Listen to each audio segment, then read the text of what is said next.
Olá, saudações a todos e todas que estão nos acompanhando neste momento nas redes sociais do Instituto Lula. Hoje vamos dar continuidade ao ciclo de estudos e pesquisa do Instituto, denominado Novas e Velhas Desigualdades na Era Digital. Esse ciclo é composto de webinários para apresentação e debate dos estudos e pesquisas aprovados na chamada pública que o Instituto Lula realizou no final de 2021 e que agora já estão em sua etapa final. Depois de alguns meses de trabalho e discussões internas, esse é um momento oportuno para os autores receberem comentários de convidados externos sobre seus trabalhos. Esses estudos, vale salientar, e pesquisas estão diretamente relacionados aos propósitos de atuação do Instituto Lula e procuram contribuir para o esclarecimento e a solução de problemas relacionados ao desenvolvimento e soberania nacional, à redução das desigualdades, ao avanço social, político, econômico e ambiental do Brasil na era digital. Eu sou Jorge Abraão de Castro, doutor em Economia e membro do GAT, que é um grupo de acompanhamento de temas estratégicos do Instituto Lula, e serei o mediador da nossa conversa. Hoje, o estudo a ser discutido no webinário é parte de um dos temas do referido edital denominado Influência da Tecnologia na Soberania Nacional, na Soberania Moderna, desculpa. E o estudo tem como título O uso das tecnologias da informação e comunicação a serviço de um Brasil soberano, desenvolvido e igualitário. Hoje, o estudo a ser discutido no webinário é parte de um dos temas do referido edital denominado Influência da Tecnologia na Soberania Moderna. E o estudo tem como título O uso das tecnologias da informação e comunicação a serviço de um Brasil soberano, desenvolvido e igualitário, e será apresentado por seu autor, Matheus Mendes, que faz doutorado em Economia Política Internacional no UFRJ, Universidade Federal do Rio de Janeiro, mestre em Ciência Política pela Universidade Federal do Estado do Rio de Janeiro, a Unirio, e pesquisador do Grupo de Pesquisas em Relações Internacionais e Sul Global, GRISUL, Unirio, e professor da Prefeitura Municipal de Duque de Caxias. Esse trabalho será comentado pelo professor Lúcio Massaferri Salles, que é filósofo, psicólogo e jornalista. É professor da Secretaria de Educação do Estado do Rio de Janeiro, fez mestrado e doutorado em filosofia na Universidade Federal do Rio de Janeiro, a UFRJ, e pós-doutorado em filosofia no Instituto de Filosofia e Ciências Humanas da Universidade do Estado do Rio de Janeiro, a UERJ. Enquanto pesquisador, integra o laboratório OUSIA, de Estudos em Filosofia Clássica, o Programa de Estudos em Representações da Antiguidade e o Laboratório de Filosofia Contemporânea, todos da UFRJ. E também será comentado por Débora Franco Machado, que é mestre e doutorando em Ciências Humanas e Sociais na Universidade Federal do ABC, pesquisadora do Laboratório de Tecnologias Livres da Universidade Federal do ABC. Espero ter feito tudo corretinho aqui, os nomes, os currículos. Se deixei alguma coisa de fora ou correções, por favor, pessoal, fica à vontade para corrigir na hora da fala de vocês, tá certo? Bom, feito essas apresentações e colocada essa fala inicial, eu passo a palavra ao Matheus Mendes, para que ele possa fazer a apresentação do seu trabalho, e em seguida a gente faremos os comentários. Por favor, Matheus, 20 a 30 minutos, por favor. Boa tarde a todos e a todas. Quero inicialmente agradecer a oportunidade que o Instituto Lula forneceu com essa bolsa de pesquisa, né? Quero também agradecer aos meus convidados, né? A Débora Machado e Lúcio Massaferri. E, bem, como o Jorge antecipou, né? A minha pesquisa foi sobre o uso das tecnologias de informação e comunicação para transformar o Brasil num país desenvolvido, soberano e igualitário.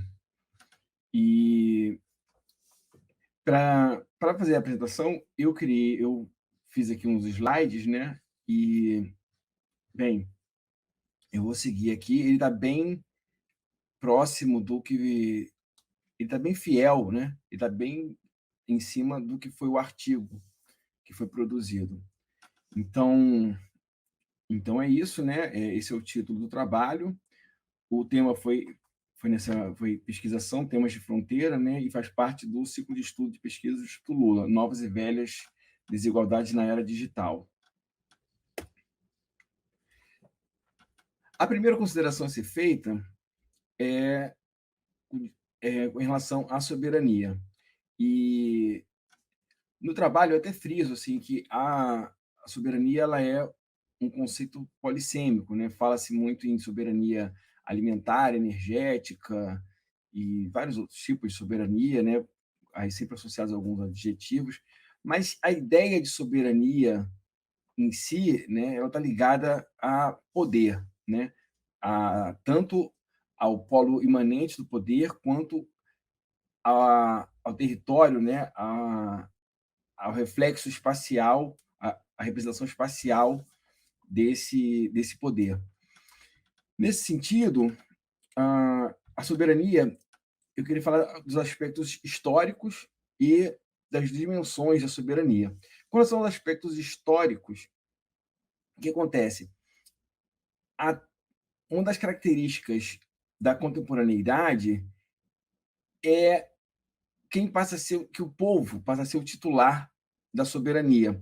Antes era o monarca, né? E a partir da Revolução Francesa, né, a soberania passa a ser exercida pelo povo, né? Todo o poder emana do povo. E, e, e ao longo do século XIX, conforme foi aumentando, né, a industrialização e a urbanização, os mecanismos que restringiam, né, que limitavam a franquia eleitoral foram sendo derrubados paulatinamente, até que a gente chega no meio do século XX, na primeira metade do século XX, né, em que praticamente não havia mais restrições ou elas eram residuais. E a outra questão diz respeito às dimensões da soberania. A soberania tem duas dimensões, uma interna e outra externa. A interna diz respeito a que o povo daquele território ele tem o poder de decidir como como vão ser geridos os recursos naturais e como vão ser dar as relações político-econômicas naquele território. Nesse sentido, ele expressa a sua vontade, né, por meio de eleições ou por meio de eleições, né, e assim ele define quem vai conduzir a política e a economia nacionais. A outra é a dimensão externa, né? Então, a dimensão externa está associada justamente às características do Estado Nacional, né? Nesse sentido, o Estado Nacional ele tem três pilares, né, que seriam um território, que é a base material na qual esse Estado se sustenta e se nutre, o povo, que é quem detém o poder soberano sobre aquele espaço, e um governo que ele é soberano no sentido de que ele não presta contas a nenhuma autoridade externa. Juntado esses dois aspectos, o que acontece é que ao longo do século XX foram sendo desenvolvidos mecanismos para driblar as potências centrais, né? Elas foram desenvolvendo mecanismos para driblar esses constrangimentos que o direito internacional criava para preservar os Estados nacionais. E aí, então, o imperialismo foi sendo reeditado, né? Foi passando por foram desenvolvendo novas práticas imperialistas. E aí, nesse sentido, é importante assim, entender que imperialismo ele de modo bem sintético, ele é a transferência de riqueza e bem-estar, né, de um território para o outro. Então, assim, um território que é vítima do imperialismo, ele transfere bem-estar para um outro território, que é o território que vai estar sendo para o território que é do Estado ou da potência imperialista. E, ao longo do século XX, algumas das principais alterações, né, de novos mecanismos pelos quais o imperialismo se manifesta seriam a acumulação por espoliação, os monopólios tecnológicos e a ideologia neoliberal. A acumulação por espoliação, ela consiste justamente na ideia um, de que parte da riqueza nacional, seja ela mineral a, ou a riqueza dos trabalhadores, né, elas vão ser liberadas para o comércio internacional a preços muito baratos, e aí a preços valorizados. Né? E aí a gente está falando justamente tanto das riquezas minerais, naturais ou biológicas, quanto também das riquezas sociais. E, nesse sentido, a gente está falando de barateamento da mão de obra. Então, eliminação de direitos econômicos e sociais.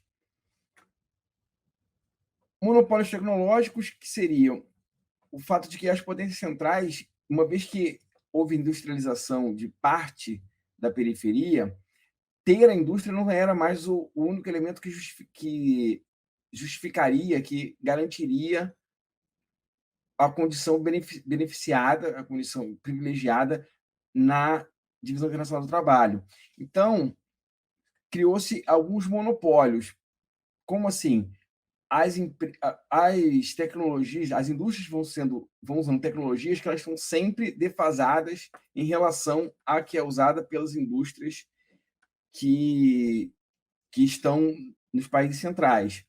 Ou então eles que controlam o know-how, né, o know-how e as atividades mais lucrativas da cadeia produtiva. Finalmente, o neoliberalismo ele acaba funcionando como uma ideologia a serviço do imperialismo, porque ao defender a eliminação de direitos sociais, a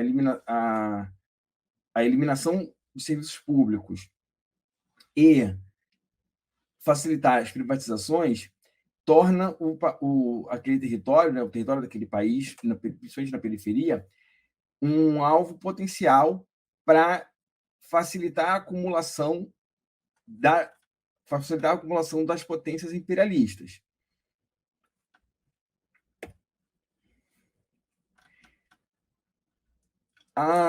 As tecnologias, já numa outra parte, né, eu trato das tecnologias de informação e comunicação e a economia política internacional. Nesse sentido, é importante frisar que a tecnologia ela possui uma forte ligação com a questão militar e estratégica, né? Notadamente, notadamente um dos aspectos centrais da dominação dos Estados Unidos, né, que coloca os Estados Unidos na condição de potência dominante e hegemônica, está ligada à sua capacidade de ter desenvolvido o que alguns analistas chamam de complexo industrial militar acadêmico, porque conseguiu mobilizar parte expressiva da academia dos setores de P&D da indústria e algumas academias e escritórios de desenvolvimento tecnológico das Forças Armadas, todos eles ligados e subordinados aos interesses estratégicos e coordenados pelo Departamento de Defesa. Além disso, a tecnologia ela também possui uma enorme capacidade de ser diferencial de mercado, porque o país que detém a tecnologia mais moderna, ele consegue gerar mais valor e pagar salários mais caros no seu território. E, finalmente, a informação como um ativo econômico e político.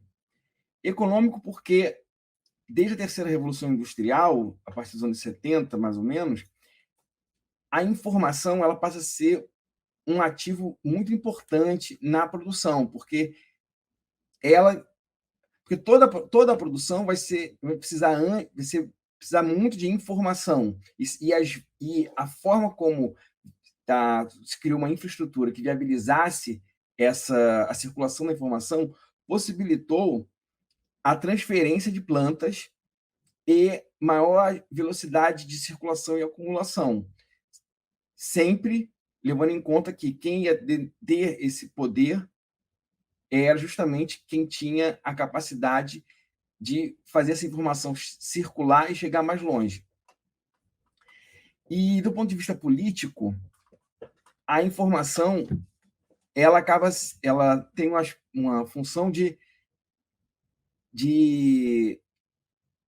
instruir o processo político e ajudar na luta ideológica, às vezes de forma velada, como nos sistemas, como a indústria cinematográfica, a indústria cultural em geral, mas também, às vezes, de forma mais clara, como todos os sistemas de comunicação e de imprensa que são vinculados a agências que estão, em geral, reproduzindo conteúdos das agências que estão nos países centrais. Nesse sentido, quando a gente pula já para os dias atuais, há que destacar 3 aspectos ligados à indústria 4.0, que seriam o colonialismo de dados, o extrativismo de dados e o fato de que o colonialismo de dados, neoliberalismo e imperialismo estão imbricados. O colonialismo de dados seria de modo sucinto, seria o fato de que hoje os dados eles são um dos principais instrumentos para a acumulação, né? E quem detém a tecnologia para minerar e trabalhar, né, minerar e entender, interpretar esses dados, transformar esses dados em valor, está na vantagem econômica. E, do ponto de vista do extrativismo de dados, o que nós temos é que todas as nossas atividades hoje estão muito vinculadas à internet, né, e especialmente a partir da disseminação, da massificação do uso de smartphones e de mídias sociais. Então, a gente está o tempo todo usando a internet e tudo isso está fornecendo dados que vão servir para a acumulação, que já daqui a pouco a gente vai entrar melhor nessa parte. E, bem, no caso do colonialismo de dados, é interessante observar que nos países periféricos, como é o caso do Brasil, nós não temos a tecnologia nós não temos know-how de tecnologia para trabalhar em alto nível essas informações. Então, como o neoliberalismo ele opera no marginalismo, ou seja, o quanto que ele opera sempre pensando na lógica de o quanto que eu adicionar ou de subtrair mais um elemento, quanto que isso gera no todo, por essa conta, é sempre mais interessante não investir. Então, o que a gente tem? A gente tem que, como o Brasil não tem tecnologia para tratar os dados e proteger os dados dos cidadãos brasileiros, muitas vezes esses dados eles são operados por empresas de fora. Então, a gente tem muitas vezes empresas como Facebook, Google e Apple, por exemplo, elas estão operando, elas estão servindo de infraestrutura para, muitas vezes, informações sigilosas. Só a título de exemplo, os e-mails e os classrooms das universidades federais estão na mão da Google. Só para dar um pequeno exemplo do perigo que isso é para a soberania nacional. Finalmente, a questão de mídias sociais e ideologia geopolítica, que é o seguinte: as mídias sociais, a partir do momento que as pessoas estão nas mídias sociais se expressando constantemente, elas estão fornecendo dados que podem ser contabilizados, quantificados, e assim, favorecer o perfilamento da população. E, a partir desse perfilamento, é possível desenvolver mecanismos de persuasão e até mesmo de modelagem. E a ciência política sempre buscou desenvolver métodos para perfilar a população, mas assim, é sempre nível até a massificação das redes sociais, isso era sempre em nível amostral.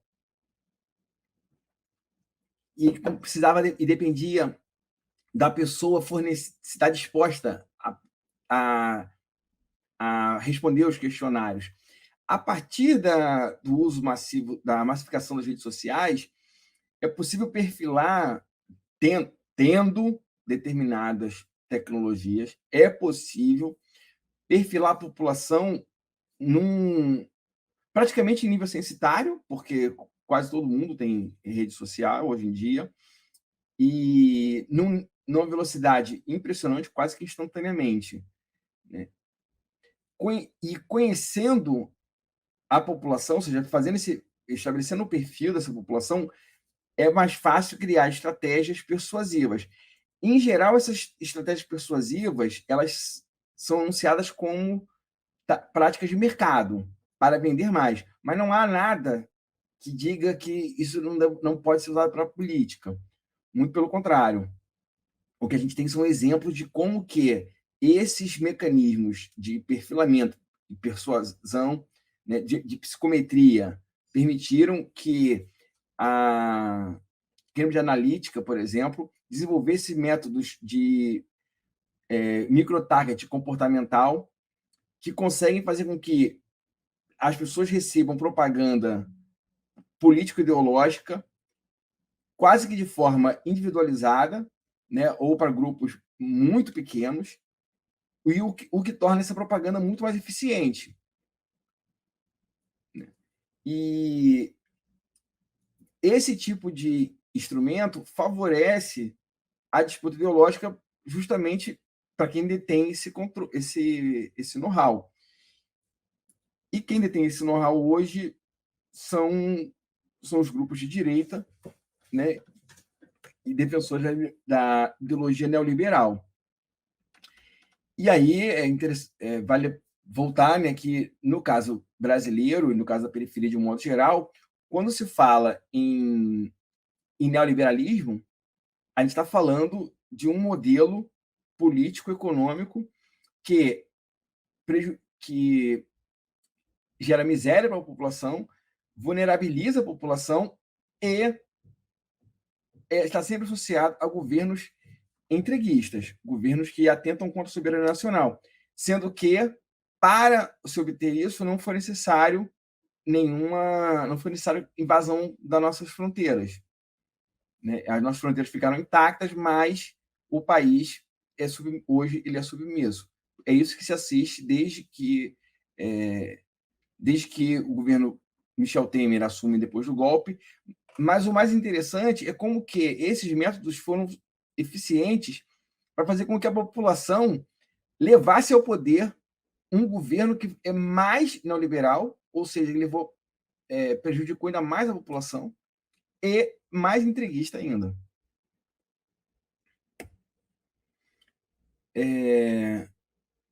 Bem, a questão é... E aí, para fechar essa discussão da soberania e autonomia internacional, é isso, né?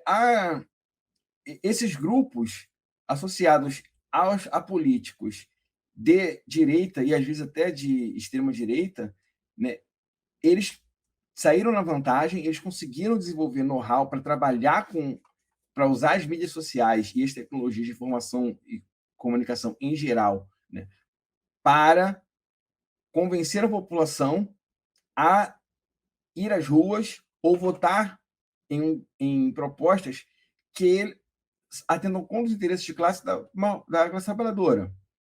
E eles foram consagrados nas urnas com isso. Então, aí eu vou tomar a liberdade de ler um trecho aqui, já um trecho final do meu trabalho, né? Então, assim, Se, mais do que derrotar esse projeto regressivo e lesivo à soberania nacional, a esquerda brasileira pretende oferecer resistência e derrotar esse projeto, urge reconhecer os mecanismos e as ferramentas que a direita tem usado para travar essa luta ideológica, especialmente aprofundar os estudos sobre psicologia comportamental e ciência de dados. Urge, outro sim, habilitar quadros políticos e quadros técnicos para fazer o enfrentamento, para travar a luta em ambiente digital. Por que isso? Por que eu concluo a parte de análise com essas frases, com esse parágrafo? Porque a proposta do Instituto Lula é uma pesquisação. Então, eu pesquisei o problema e apresentei uma estratégia uma estratégia de intervenção que vise resolver o problema que nós temos hoje. Nesse sentido, eu propus a realização de um seminário que tem como objetivo geral mostrar como as tecnologias de informação e comunicação, especialmente as mídias sociais, podem ser usadas em prol da construção de um Brasil soberano, desenvolvido e igualitário.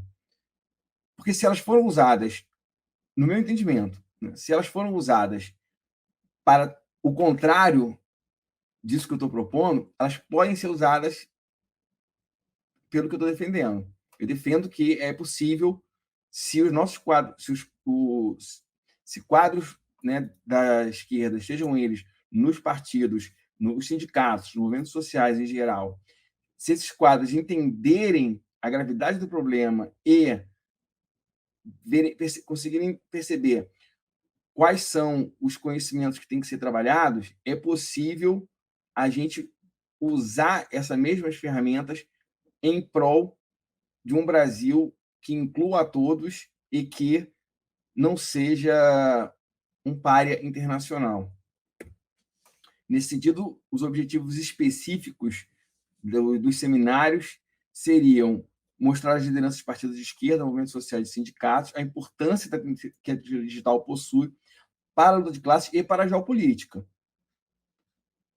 E, além disso, apresentar quais seriam os conhecimentos mínimos indispensáveis para a formulação de estratégias e táticas para fazer o enfrentamento da trincheira digital.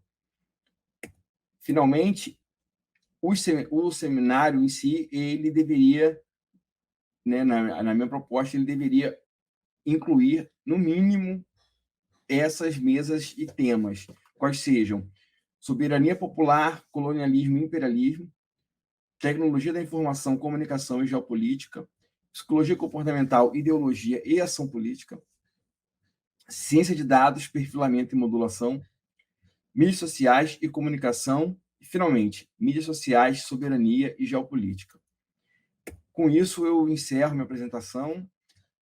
Novamente, agradecer aí, né, agradecer ao Jorge, agradecer no Instituto Lula, né, em nome do Jorge Abraão, que vem ajudando bastante aí no trabalho, né, Jorge? Muito obrigado mesmo. E a disponibilidade de Débora e Lúcio para vir debater comigo aqui hoje. Obrigado, Matheus. Bom, gente, você viu que o Matheus expôs tanto o desenvolvimento dele como a proposta para dar seguimento, né? Que é a ideia da pesquisação, que ações futuras poderíamos desenvolver, né? Para dar seguimento ao trabalho do Matheus. Eu passo a palavra, então, à Débora, de acordo com o que nós combinamos aqui, para a Débora fazer seus comentários, sugestões. Por favor, Débora, a palavra é sua. Olá, boa tarde, pessoal. Queria agradecer o convite do Matheus também. Bom, Matheus, eu li o seu texto e também agora com a sua apresentação. Bom, primeiro, eu não venho da ciência política, né? Eu sou das ciências sociais e da comunicação também, então essa foi daí que partiu a minha leitura. E eu vou falar primeiro um pouco sobre o que eu vi como pontos fortes da parte teórica, alguns pontos que eu acho que podem ser melhorados, e depois falar sobre a sua proposta de intervenção. Bom, eu achei muito importante, muito interessante você pontuar a questão da polissemia da palavra soberania e termos que a gente costumo usar, às vezes sem se aprofundar muito, né, na parte conceitual. E também eu acho que pontuar como o conceito da soberania por si só, por vezes não dá conta de algumas questões contemporâneas, principalmente quando a gente se trata de em relação às tecnologias digitais, né, e tecnologias da informação, ainda mais em algumas situações que por vezes é mais difícil definir o de que território a gente está falando, né.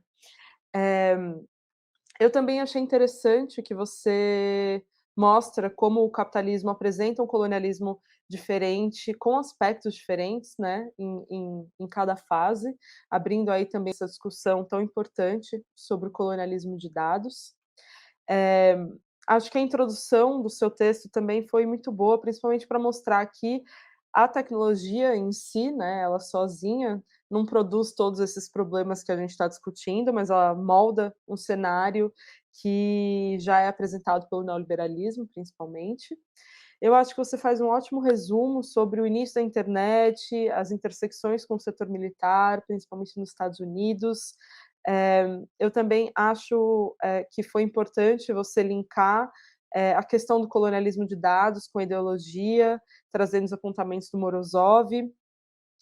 Na questão da soberania de dados especificamente, e principalmente pensando nas questões da América Latina, eu ia sugerir para você, eu acho que você já deve conhecer, mas enfim, que pode agregar também ao seu trabalho, são alguns artigos do Rafael Groma e da Paola Ricaurte também. O Rafael é brasileiro e a Paola é do México. Alguns apontamentos que eu acho que dá para você trabalhar um pouco mais no seu projeto. Eu tinha pego uma citação aqui, acho que na página 3, que você fala que não seria exagero afirmar que as tecnologias voltadas a perfilar e influenciar a população de um dado território equiparam-se a mísseis hipersônicos e drones de combate. Eu não diria que as tecnologias em si se equiparam, eu diria mais que em alguns casos elas são ambas usadas para o mesmo objetivo, mas as funções são bem diferentes e isso também não significa que a gente possa comparar, equiparar, né, as consequências e as violências também. Mas claro, a partir do momento que você tem uma nova tecnologia que possibilita que você tenha, algum tipo de efeito sobre aquele território, aquela população e que não demande tanta violência, tanto dinheiro, tanta morte, é claro que, por muitas vezes isso é mais vantajoso politicamente, né. Eu acho que nisso você trata muito bem no seu texto também. Eh e eu acho que, bom, o principal é que você acaba pontuando um pouco mais para frente no seu texto também, que a diferença dessas tecnologias e de seus objetivos é também que principalmente o perfilamento e a modulação de comportamento, até o momento no Brasil, parte do setor privado, né, e não do governo, diferentemente das tecnologias militares. E eu coloquei aqui também que eu também acho que para falar das tecnologias de modulação de comportamento, principalmente pensando nas estratégias específicas de mídias sociais, seria também interessante focar em algumas particularidades do uso da internet no Brasil, né. Por exemplo, a questão do zero rating ou da franquia zero, que eu acho que é importante também ser pontuada. Porque todas essas questões foram mostradas, como, o exemplo da Cambridge Analytica, eh pensando no Brasil, ainda tem uma grande parcela da sociedade civil que usa a internet a partir do celular e com esses planos de dados em que você tem algumas dessas plataformas citadas gratuitamente, né, aqui a desinformação ela cresce muito mais exponencialmente também por isso, né, as pessoas não conseguem nem clicar em um link para sair dessa plataforma, porque senão vai gastar os dados. Enfim, essa e outras questões que são mais específicas do Brasil. Eu acho que é interessante, talvez não necessariamente para esse projeto, mas para você pensar um pouco mais para frente. Eh e aí sobre a intervenção, eu acho que falando das plataformas digitais, além de discutir soberania, é muito importante a gente discutir, né, a autonomia. E eu acho que o ser autônomo é um ser informado. Então, eu acho que é muito válido essa criação de um seminário voltado para as lideranças de esquerda. Eu acho que isso vai ser, eh vai ter uma utilidade muito grande.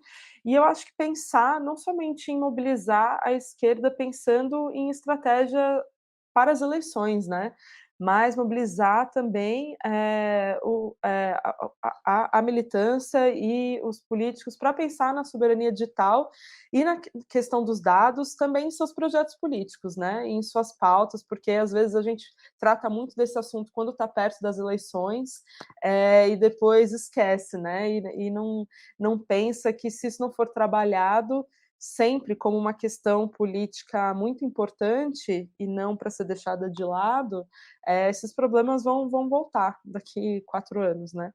Eh, e eu falo isso também porque eu acho que tudo o que foi apontado no seu texto como impactos sociais negativos, né, das TICs, das plataformas digitais, também isso é possível pela falta de investimento em infraestruturas públicas, né, para tecnologia pensada e desenvolvida no Brasil, bancos de dados nacionais.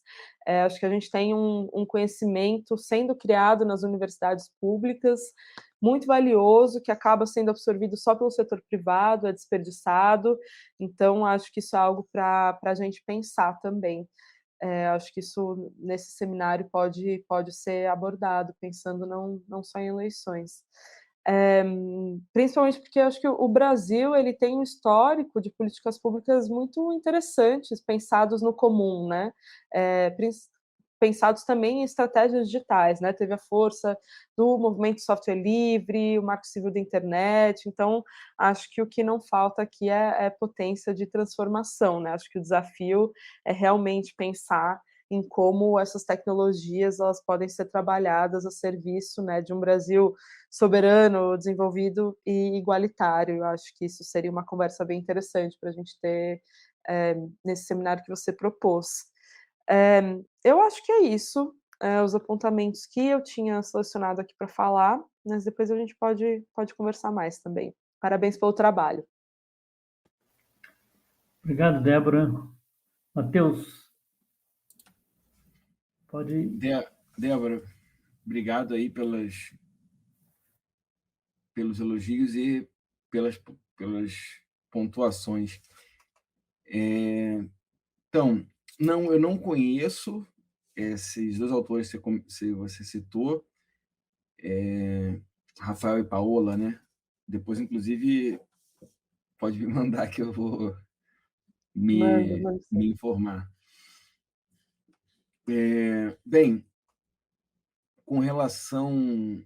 Assim, eu não ia ter como procurar aqui para ver direito como é que está a redação do trabalho, né? Mas me ocorreu que nessa parte que você fala do equiparar mísseis hipersônicos, né? E drones e tal, me ocorreu que talvez eu deva dar uma mexida assim na redação, inclusive para fazer uma consideração ao custo humanitário, que, salvo engano, eu não fiz uma ponderação nesse sentido, né? Assim, no longo prazo, o custo humanitário é muito alto também, porque para a gente ficar aqui no nosso caso doméstico, né? Parar para pensar assim, a quantidade de pessoas que estão passando fome, a quantidade de gente que está se queimando, morrendo, é, ou tendo amputações, porque estão tendo que usar álcool para cozinhar, por conta das políticas neoliberais, né, que vem desde o golpe de 16, são menos chocantes do que um edifício sendo desmoronando por causa de um ataque de míssil, mas são mortes que acabam não sendo contabilizadas, né, nas políticas neoliberais, né? E aí eu vou ver com o Instituto, né? Já estou até deixando aqui essa consideração, Jorge. Se for o caso, assim, eu acho que aqui é um ponto que vale a pena eu dar uma mexida na redação. E aí eu ficaria muito grato se a gente pudesse debater esse parágrafo, né? Porque acho que isso aí vale um parágrafo, mais ou menos, né? Eu pudesse debater uma redação juntos para esse parágrafo. Você ficar honrado com isso.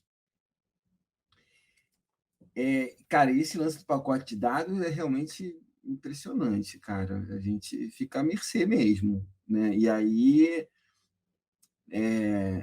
não dá para achar que o problema é o tio e a tia do Zap, se o sobrinho só pode usar o Zap. É difícil, é muito difícil. Agora, também, assim, em minha defesa, aí também, assim, eu já me percebi que eu estava com um trabalho que estava muito amplo, né? Eu estava jogando em muitas frentes diferentes.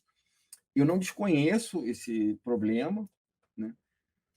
Mas realmente, assim, eu achei que não tinha muito espaço, assim, eu já, inclusive, acho que eu já estava com o limite estourado, né? Mas eu não desconheço, né? Se a gente arrumar mais espaço, talvez a gente coloque aí um parágrafo para isso. E, olha, eu tenho total, para finalizar aqui também, né, eu tenho total acordo com o que você fala, que o que eu botei aqui como para além das eleições, né? Olha, eu inclusive pontuo isso, né? A gente da esquerda comprou a tese liberal de que a política é disputa nas instituições, disputa se dá em eleições. Então, assim, tem um calendário, a política, não existe conflito, o conflito está ali restrito ao período, né, o calendário eleitoral, vamos fazer assim, assim, assado, vamos ganhar as instituições e beleza. E as instituições vão funcionar perfeitamente. Bem, as instituições não estão funcionando e a gente está vendo o que está dando, né? Assim, não, as instituições não estão funcionando. Se caso alguém esteja ouvindo e tenha dificuldade de entender ironia, não, as instituições não estão funcionando, porque se tivessem, Bolsonaro tinha sido caçado em 16. Vou nem entrar no mérito, o golpe não teria acontecido, mas Bolsonaro tinha que ter sido caçado em 16. Bem, e eu concordo com você, assim, inclusive eu friso isso, assim, tem que ser, não é para ganhar eleição, não é só para ganhar eleição, porque inclusive o Instituto não está vinculado a esse processo eleitoral, né? E o Instituto Lula, no caso, não está vinculado ao processo eleitoral. O projeto aqui não está também vinculado, e justamente por isso é que eu falo, olha, se a gente quer mais que ganhar as eleições, é disputar corações e mentes, né? E aí, volto a dizer, assim, temos total acordo, total acordo. Eu acho que a parada é essa, é pegar, usar isso aí muito além das eleições, assim, a gente não pode achar que o processo político se resolve no calendário eleitoral. Porque, inclusive, eu acho que o desafio político-ideológico vai estar posto não no dia 2 de janeiro, mas no dia 3 de outubro. A partir do dia 3 de outubro, a gente ganhando a eleição do primeiro turno, como é o que está se desenhando, claro que vai ter trabalho, não quero que cantar vitória, mas assim, o que as pesquisas indicam é que há uma grande possibilidade de ganhar. Eu estou torcendo para ganhar, né, vou trabalhar para isso, e em ganhando no primeiro turno, no dia 3 de outubro, com a disputa política ideológica vai ficar muito acirrada. Mais do que vai estar até o dia 2. Espero ter conseguido sintetizar aqui todo, e volto a dizer, assim, eu realmente gostaria muito de poder debater esse outro parágrafo, que eu realmente eu concordo, assim, está precisando, vale a pena redigir. Obrigado, Débora. Bom, Matheus. Bom, eu queria dizer, Matheus, que você vai ter um tempinho aí, rapidinho, para poder fazer, lógico, senão não teria sentido a gente estar abrindo toda essa discussão aqui. Lógico, é curto, mas eu acho que a Débora levantou bem aí acho que uma correção de texto, acho que é coisa simples, desde que você esteja de acordo.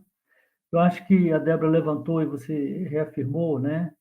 O Instituto Lula e, por exemplo, eu faço parte de um grupo, que é o Grupo de Acompanhamento de Temas Estratégicos. Nós estamos olhando para além das eleições, né? Nós estamos preocupados para pensar o Brasil. As eleições é um momento, né? Mas o exemplo do golpe mostrou para a gente que a gente precisa fortalecer, né, a sociedade, precisamos fortalecer, ou seja, uma série de questões que, de repente, não se resolve em uma eleição, mas se resolve junto à sociedade, resolve com a sociedade política. E agora você também lembrou, Débora, que eu acho importante, que é a potência transformadora, sabe? Eu acho que nós temos potência transformadora, já mostramos, né, isso, em a construção institucional que fizemos, né, de 2002 para cá, em vários setores, é muito interessante, entendeu? Apesar que a destruição não está sendo pequena, né, mas eu acho que nós temos potência transformadora e podemos, né, fazer isso na sequência. Lógico, com a leitura estratégica, com paciência. Bom, quero passar a palavra ao Lúcio. Por favor, professor Lúcio, fique à vontade, seus comentários. Boa tarde a todos, a todas. Matheus, muito obrigado pelo convite, por estar aqui, a todos por estarem me recebendo aqui. Matheus, o teu trabalho eu já acompanho, né? Já tive a oportunidade de trocar algumas ideias contigo e tal. Recentemente você lançou um livro, inclusive, sobre neogolpismo, guerra híbrida. Li o seu texto, eu tenho aqui uns apontamentos a fazer, mas eles vão na direção de uma certa provocação-convite, né?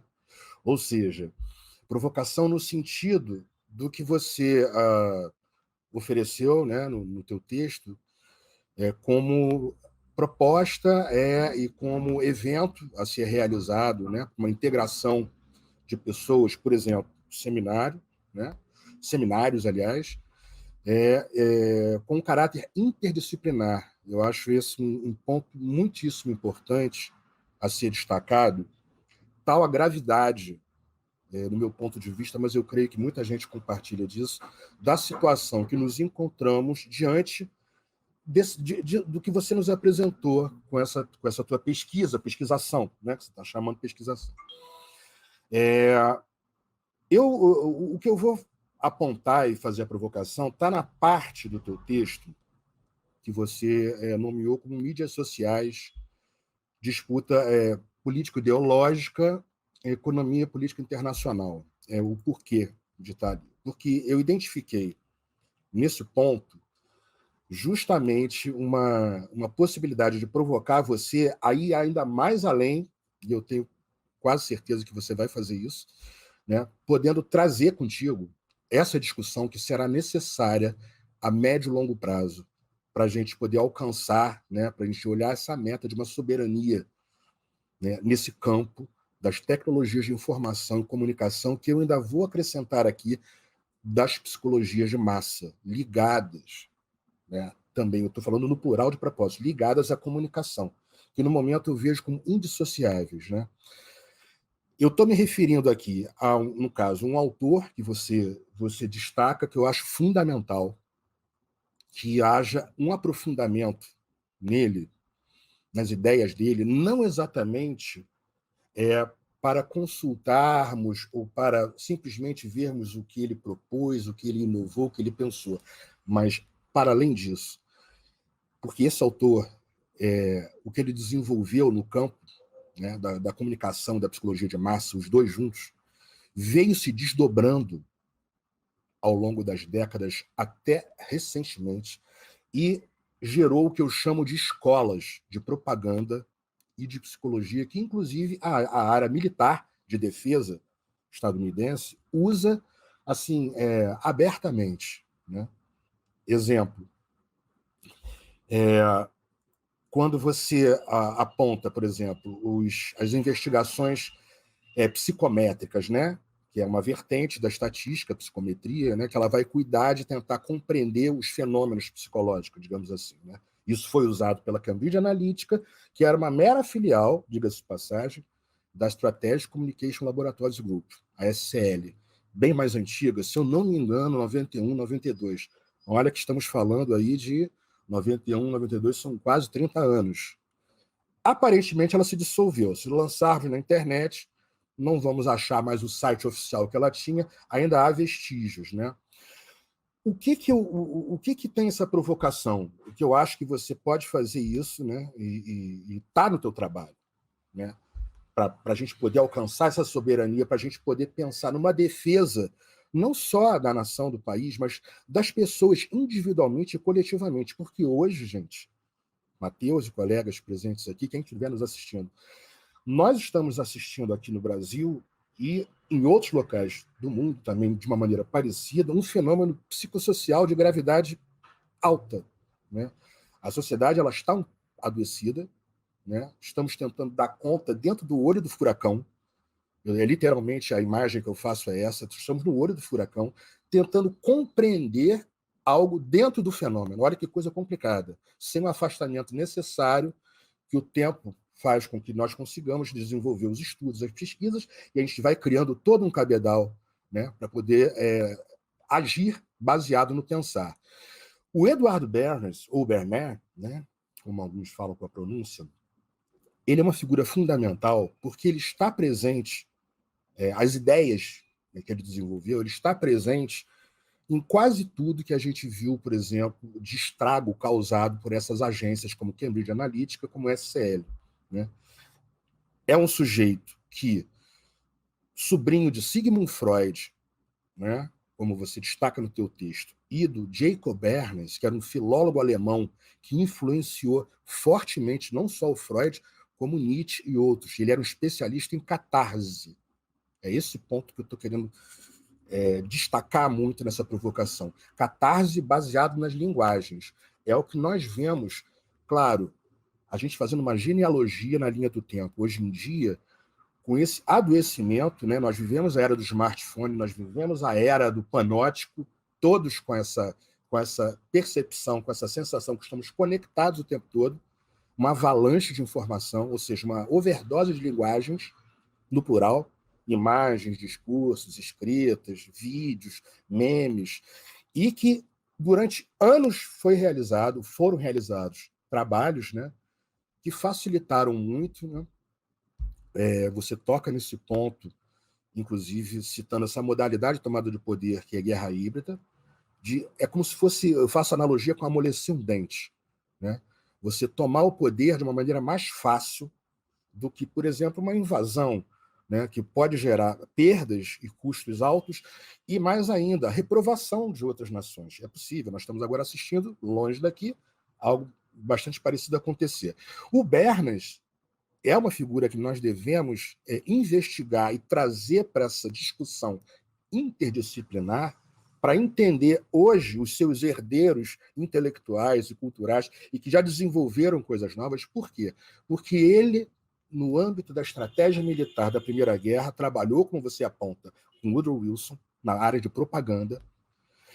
Adolf Hitler, muito provavelmente, conheceu o trabalho dele, porque no Mein Kampf, o Hitler cita a propaganda de sabão, e o Bernays ficou famoso, entre outras propagandas que entraram para a história do marketing, por essa propaganda de sabão, com bebês em tinas, o Hitler cita, e a gente sabe que nessa virada, os alemães fizeram, né, na Primeira Guerra, propaganda com o cinema, com o rádio, fizeram um estrago muito grande, né, com as operações psicológicas, mexendo já com medos e desejos, com a velocidade, inclusive usando mecanicamente física, surpreendendo as pessoas, né? A linha imaginou, fisicamente foi o caso.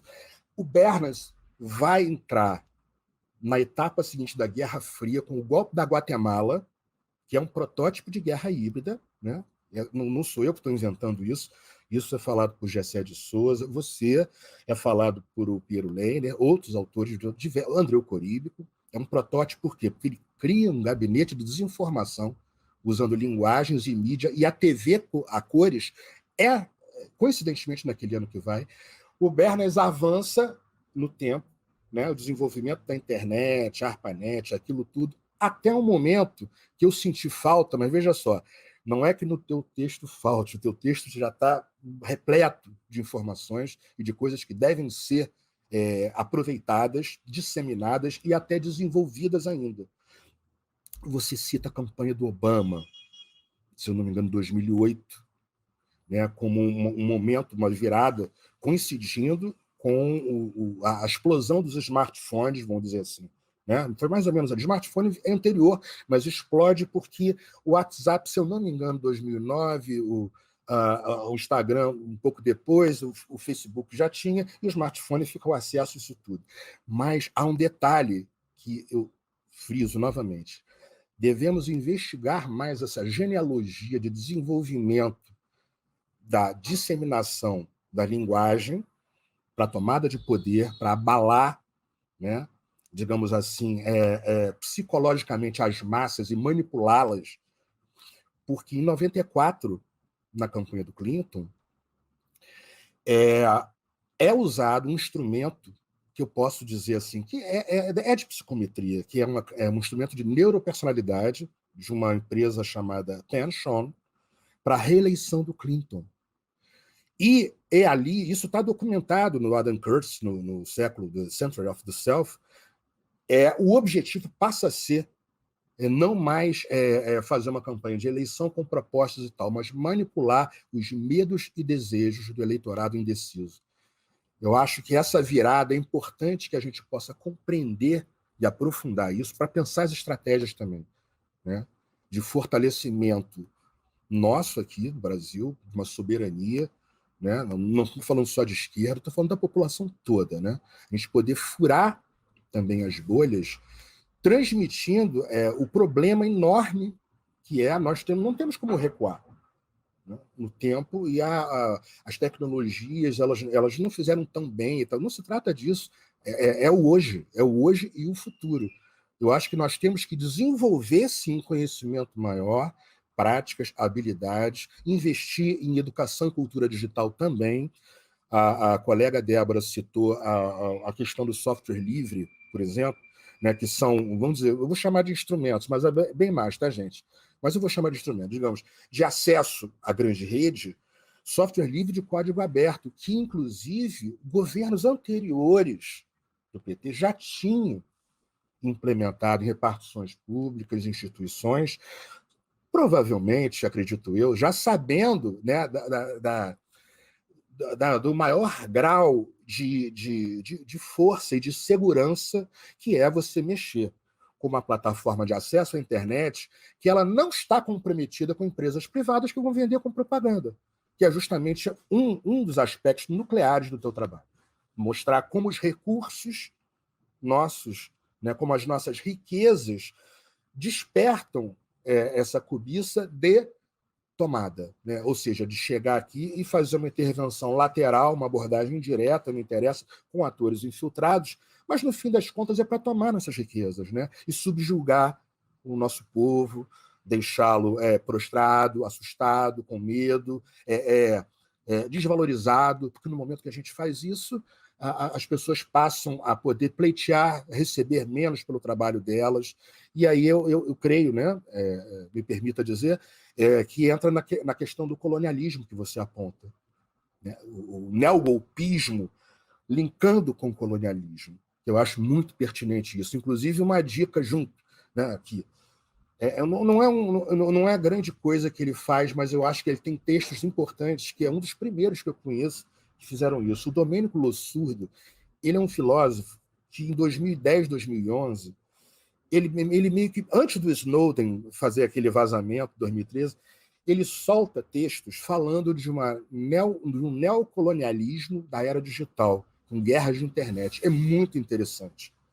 São textos curtos e que ele mostra uma dinâmica internacional onde a geopolítica ela vai começar a se alterar com tomadas de poder, ele chama de neocoloniais, né, porque já são países como o Brasil, que eu considero ainda colonizado também, e que a potência, o poder de alcance das tecnologias, da comunicação e de acesso às psiques, de abalar as mentes, de deixá-las extenuadas, né?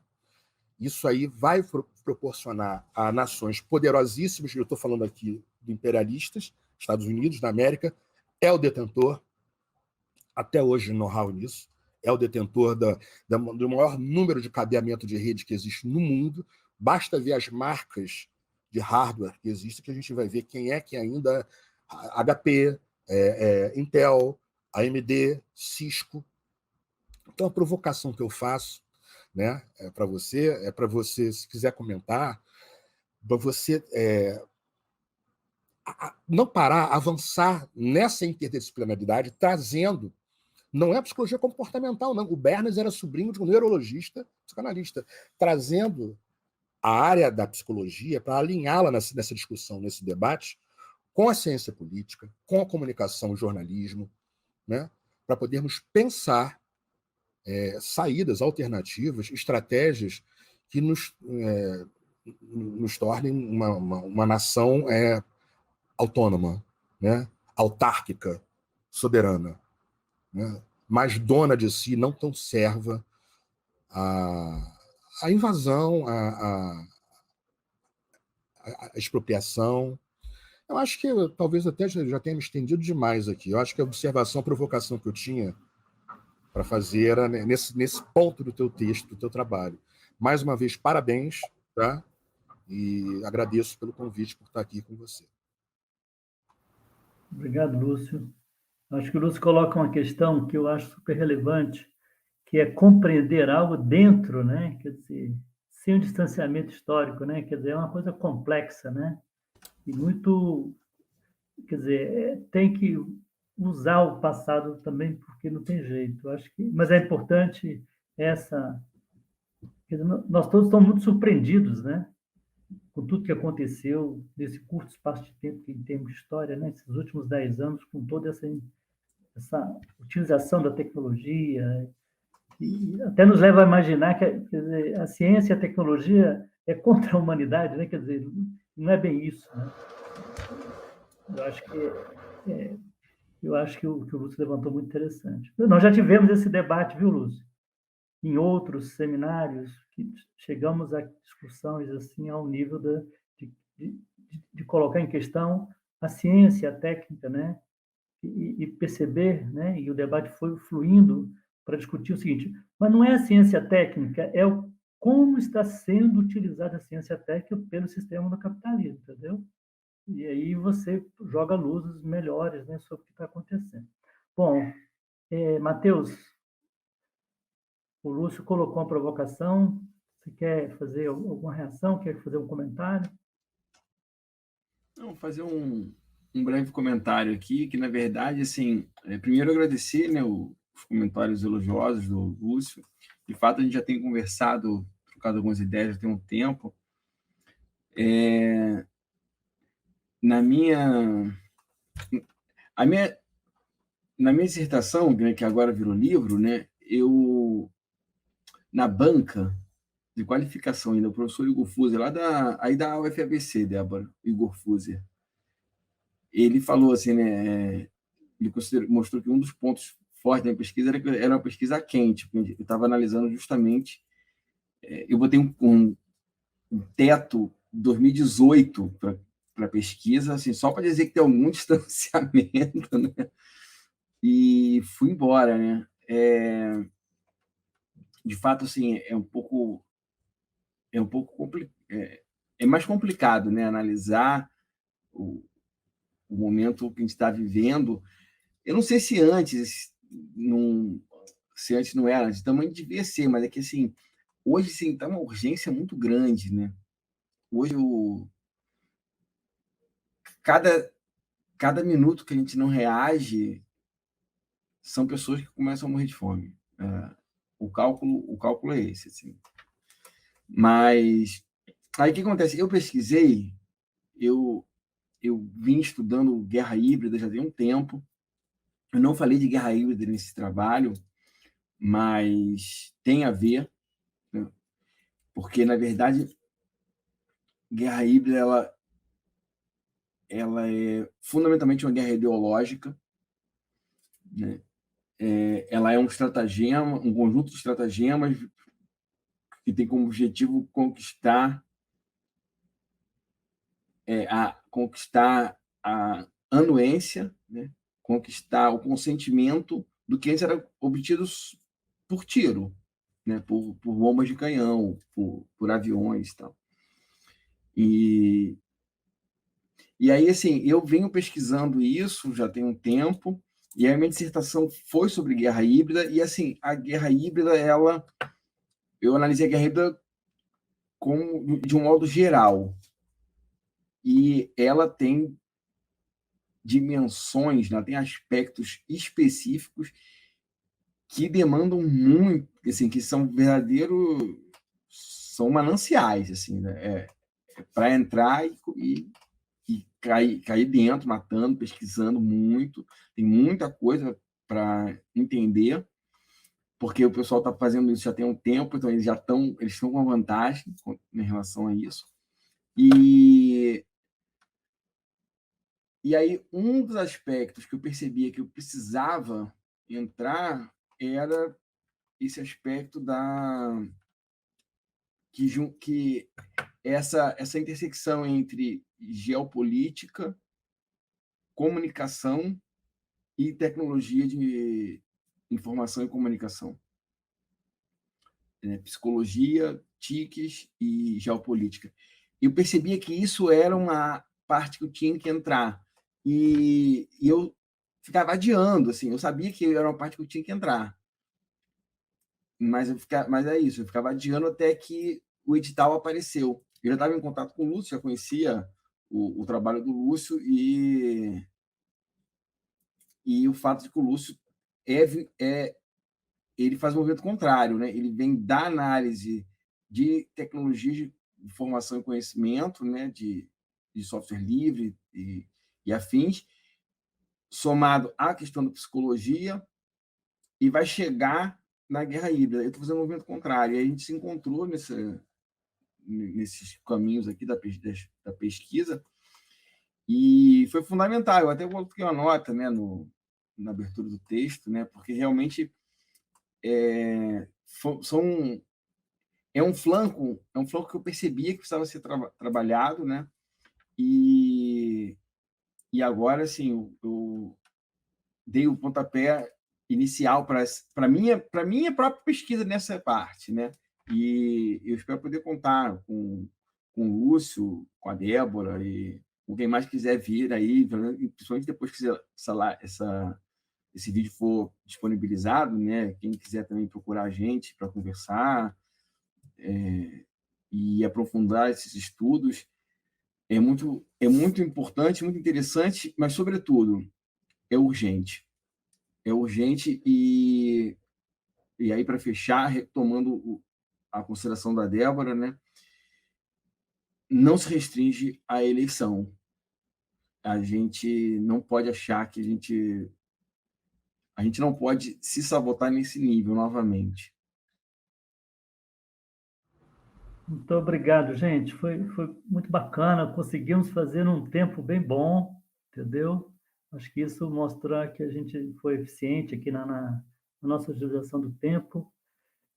Estamos finalizando mais um webinário do ciclo Estudos e Pesquisa do Instituto Lula, denominado Novas e Velhas Desigualdades na Era Digital.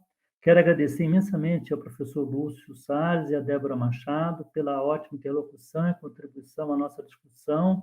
Quero também agradecer ao Matheus pelo esforço de tão curto espaço de tempo ter nos trazido essa rica contribuição ao Instituto e ao Brasil, né? Eu acho que o lembrete final de todos aqui acho que é isso, né?